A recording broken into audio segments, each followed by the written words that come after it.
आज मी तुम्हाला भन्नाट अशी कोबीपासून बनणारी रेसिपी करून दाखवणार आहे। बघा किती छान क्रिस्पी आणि आतून एकदम मऊ अशी ही रेसिपी तयार होते। याला कोबीचे पॅटीस म्हणा, नाही तर कोबी पॉपर्स बोला, तुम्हाला काय नाव द्यायचे ते द्या, पण एकदम सुरेख अशी ही रेसिपी बनते। तर असा हा मी एक कोबी घेतला। कोबीची वरची एक एक पानं आहेत ती काढून घ्यायची आहेत, अख्खीच आपल्याला, म्हणजे एक एक लेअर सोडून घ्यायची। बघा, हे अशा प्रकारे मी कोबीची एक एक पानं काढून घेतली आहेत आणि गॅसवरती एका भांड्यामध्ये पाणी गरम करत ठेवायचं आहे। हे गरम पाणी झालं की त्यामध्ये ही कोबीची पानं घालून घ्यायची। आता ही कोबीची पानं घातल्यानंतर साधारण 2 मिनिट हे आपल्याला फुल गॅसवरती शिजवून घ्यायची आहेत। 2 मिनिटानंतर गॅस बंद करायचा आणि ही पानं तशीच त्यामध्ये पाण्यात ठेवायची, कारण ती थोडी नरम होण्यासाठी आपल्याला ती पानं त्या पाण्यामध्ये ठेवायची आहेत, कारण की आपल्याला ते पॅटीस करताना त्याची फोल्ड चांगली मारता आली पाहिजे म्हणून। तर आता त्यामध्ये भाजीसाठी मी हे 2 उकडलेले बटाटे किसून घेतले। हे 2 मध्यम आकाराचे बटाटे घेतले होते आणि एक छोट्या आकाराचा कांदा बारीक चिरून घेतला। त्यामध्ये 1 चमचा आले आणि लसूण बारीक चिरून घेतलेली घातली। 1 हिरवी मिरची बारीक चिरून, अर्धा चमचा मी धणे जिरे पूड आणि अर्धा चमचा गरम मसाला, ही 1 चमचा मी कसुरी मेथी घालून घेतली, चवीनुसार मीठ आणि पाव चमचा आता मी हे हळद घालून घेतली। अर्धा चमचा आमचूर पावडर घातली आणि अर्धा चमचा हे घरगुती लाल तिखट घालून घेतलं।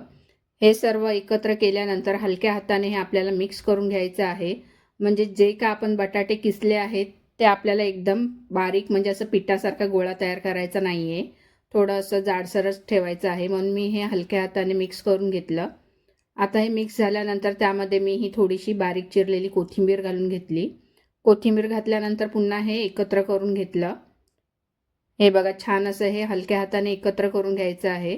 हे एकत्र करून झाल्यानंतर जे का आपण कोबीची पानं उकडवून ठेवली आहेत, म्हणजे बॉईल करून ठेवली आहेत, ती घ्यायची आहेत। आता ही छान अशी थंड झाली। आपल्याला हे उकडवायचे का आहेत, कारण की आपल्याला हे पॅटीस बनवताना ही कोबीची पानं चांगली अशी घडी मारता आली पाहिजेत, म्हणजे फोल्ड झाली पाहिजे। कच्चे ठेवले तर ते सरळ करता येत नाही रोल त्याचा।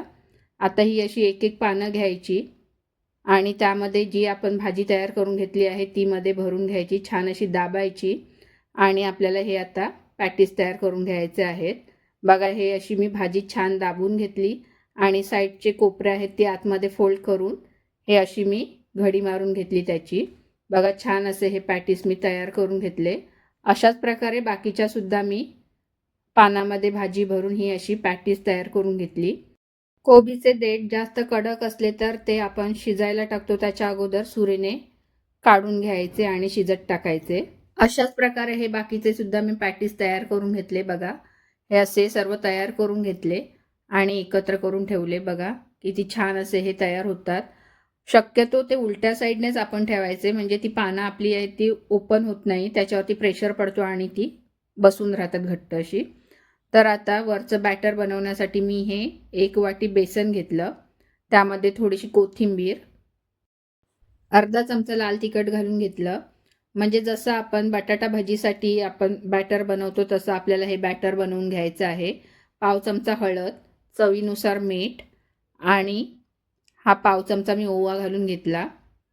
आता याच्यामध्ये थोडं थोडं करून असं पाणी घालून घ्यायचं आहे आणि आपल्याला हे फेटून घ्यायचं आहे, म्हणजे बॅटर चांगलं बनवून घ्यायचं आहे।